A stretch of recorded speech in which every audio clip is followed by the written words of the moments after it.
salut les potos, salut à tous les abonnés et à tous les amoureux du football. Demi-finale retour de la Ligue des Champions, Manchester City recevait le Real de Madrid.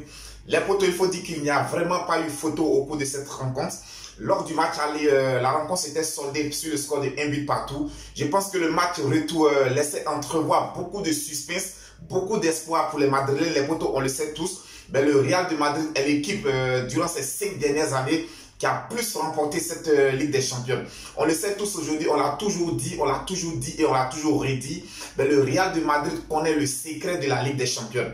Et Pep Guardiola, on le sait tous, Pep Guardiola, depuis qu'il a quitté le club de Barcelone, a longtemps cherché cette Ligue des Champions. Que ce soit du côté du Bayern de Munich comme du côté de Manchester City, mais Pep Guardiola a toujours échoué. Je dirais qu'aujourd'hui, durant toute la carrière de Pep Guardiola, si vous demandez à Pep Guardiola quelle est la défaite qui l'a plus fait le mal, quel est le match au cours duquel il reconnaît lui-même en tant qu'entraîneur avoir fait des mauvais choix tactiques et humains, il vous dira que c'était lors de la demi-finale retour de la Ligue des Champions l'année dernière face au Real de Madrid, au Santiago Bernabéu, où il s'est fait éliminer.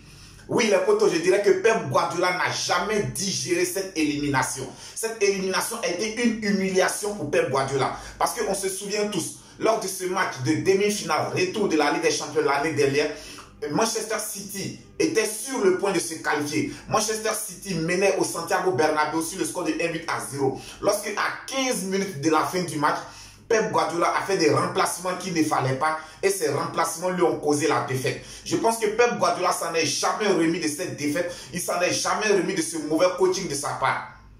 Oui, Pep Guardiola attendait longtemps cette occasion pour vraiment prendre sa revanche sur le club du Real de Madrid. Au match aller, il n'a pas pu prendre sa revanche parce que le Real jouait à domicile et de si peu le Real a échappé à une défaite. Mais au match retour, les potos, pour ceux qui ont regardé le match, et je sais que vous l'avez regardé, je sais que vous avez suivi ce match, je sais que vous avez tous attendu ce match depuis plus d'une semaine et aucun d'entre vous n'a raté ce match hier. Alors si vous avez raté ce match, les potos, je pense que je n'ai pas besoin de vous décrire l'ambiance hier qui a régné du côté de l'Etihad Stadium. Je n'ai vraiment pas besoin de vous décrire cette ambiance. Je dirais que hier, l'ambiance qui a régné sur le terrain de Manchester City, c'est une ambiance que je n'ai jamais vue en Europe.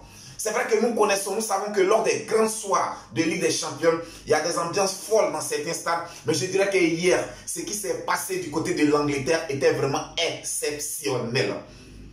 On connaît les supporters de Manchester City.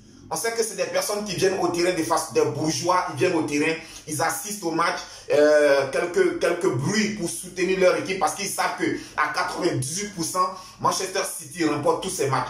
Donc, ils n'ont vraiment pas besoin de faire assez de bruit pour que Manchester City puisse venir à bout de ses adversaires. Donc, c'est un public qui est beaucoup admiratif. Mais je pense que hier, ce 12e homme du côté de l'Etihad Stadium s'est fait ressentir. Ce 12e homme s'est fait constater. Et je pense que hier, le 12e homme a vraiment poussé Pep Guardiola et tous ses poulets à aller chercher cette victoire. Battre le Real de Madrid sur le score de 4 buts à 0, les potos. Je dirais que vraiment, cette défaite madrilène entrera à jamais dans l'histoire du football. À jamais cette défaite du Real de Madrid. Le Real de Madrid n'a pas existé, les potos. Il faut le dire, il faut être clair. Moi, je suis madrilène, je l'ai déjà dit. Je suis supporter du Real de Madrid. Mais je pense que Manchester City mérite sa qualification. Oui, Manchester City mérite. Sur l'ensemble des deux confrontations, Manchester City mérite sa qualification. Et je tire mon chapeau à Pep Guardiola. Hier, il nous a fait sortir une masterclass de coaching. Une masterclass de coaching. Le milieu du Real de Madrid n'a même pas existé durant toutes les 90 minutes. Toni Kroos, Luka Modric, Federico Valverde, ils ont tous été noyés par Kevin De Bruyne, Rodrigue et Gundogan. Ils ont tous été noyés par le milieu de terrain de Manchester City. Le milieu de terrain de Manchester City a mangé celui du Real de Madrid. Alors je dirais qu'au niveau de l'attaque, il faut dire la vérité. Hier, Vinicius Junior n'a vraiment pas aidé Camavinga.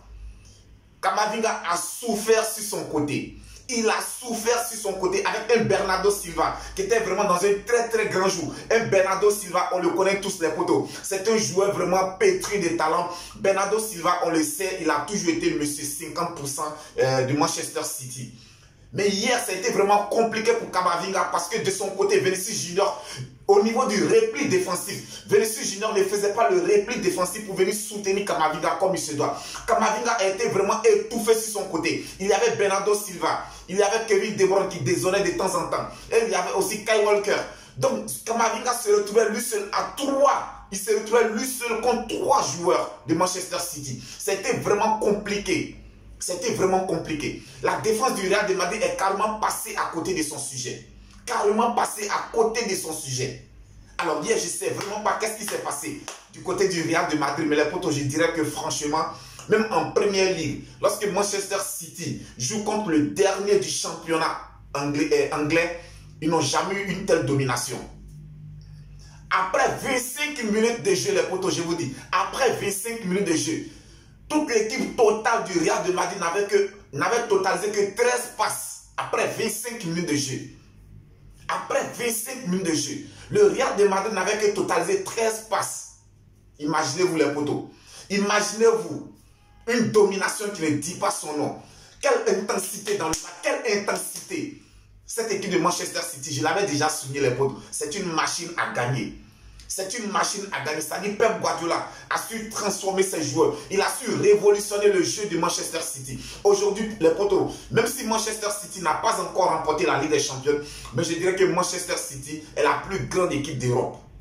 Ah oui, il faut le dire. Manchester City est la plus grande équipe d'Europe et cela c'est depuis l'arrivée de Pep Guardiola. Je l'ai toujours décrié. J'ai toujours décrié Pep Guardiola souvent pour ses choix un peu racistes. Je l'ai souvent décrié. Mais je l'ai dit.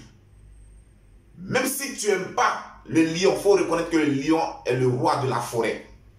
Et Pep Guardiola, il est vraiment fort, il faut le reconnaître. En tant qu'entraîneur, c'est un très très grand entraîneur. C'est un très très grand entraîneur. C'est vrai que par moments, il n'hésite pas à innover. Par moments, il n'hésite pas à prendre des risques qui lui coûtent vraiment cher. Mais il faut reconnaître que c'est un très grand entraîneur. Karim Benzema, 0 hier.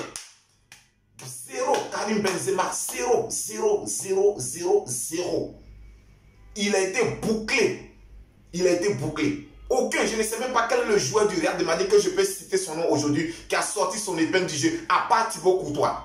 Ah oui, Thibaut Courtois. Thibaut Courtois, que dit de ses arrêts en début de rencontre? Sans Thibaut Courtois, je dirais qu'après 15 minutes, le Real serait mené sur le score de 3 buts à 0.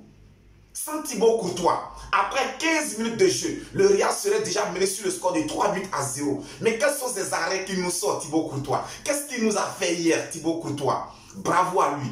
Je dirais que c'est le seul Madrilène. C'est le seul Madrilène qui a tiré son épingle du jeu. Sinon, à part lui, tous les autres sont carrément passés à côté du sujet. Carrément à côté. Alors les potos, je dirais que vraiment c'est une qualification méritée pour Manchester City. Battre le Real sur le score de 4 buts à 0. Je dirais que 4 buts à 0 pour les personnes qui n'ont pas regardé le match, je dirais que mes 4 buts à 0 c'est trop. Moi je dis que pour moi 4 buts à 0 c'est même pas cher payé pour les Madrilènes. Au vu de cette piètre prestation qu'ils nous ont démontré hier, 4 buts à 0, c'est vraiment pas cher payé. Le Real aurait pu sortir de l'Etihad Stadium avec 7 ou 8 buts.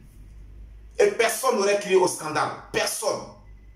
Donc les potos, il faut retenir que Manchester City bat le Real de Madrid sur le score de 4 buts à 0. Manchester City se qualifie. Dans l'autre première demi-finale où il y avait le choc italien entre l'Inter de Milan et l'AC Milan, ben, les Interistes sont qualifiés en battant l'AC Milan sur le score de 1 but à 0. Je dirais que sur l'ensemble des deux rencontres, je dirais que pour moi, les Interistes méritent également leur qualification. Les Interistes ont démontré qu'ils étaient vraiment supérieurs à l'AC Milan cette saison. Je pense que c'est la 4e confrontation entre les deux équipes et l'Inter de Milan en a remporté 3 contre une seule victoire pour l'AC Milan.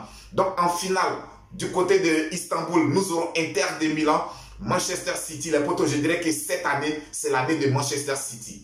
Ah oui, cette année, je dirais que c'est l'année de Manchester City. Mais attention aux Interistes. Attention aux Interistes. Parce que c'est une équipe qui a su monter en puissance progressivement. Après un début de saison compliqué. Ils ont eu un début de saison compliqué en championnat où c'était vraiment très très compliqué pour Inzaghi et tous ses coéquipiers. C'était vraiment compliqué. Mais je dirais que l'Inter de Milan s'est retrouvé, si les personnes se souviennent, lors du match aller de la Ligue des Champions contre le FC Barcelone. Je dirais que c'est la victoire de l'Inter de Milan sur le FC Barcelone qui a permis à cette équipe de retrouver confiance et de se relancer, de relancer sa saison. Et depuis lors, l'Inter de Milan est devenu vraiment difficile à battre. Donc je dirais attention. C'est vrai qu'au cours de cette rencontre, ce n'est pas un secret pour qui que ce soit. On sait que la possession des balles sera Citizen. Manchester City aura la possession des balles.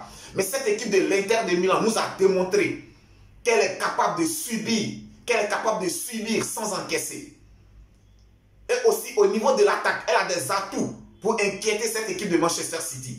Donc les potos, la finale ce sera pour très bientôt du côté d'Istanbul entre Manchester City et Inter de Milan. Finale Ligue des Champions 2024. On verra qui sera le nouveau roi d'Europe cette année. Mais les potos, je pense que cette année c'est la saison Citizen.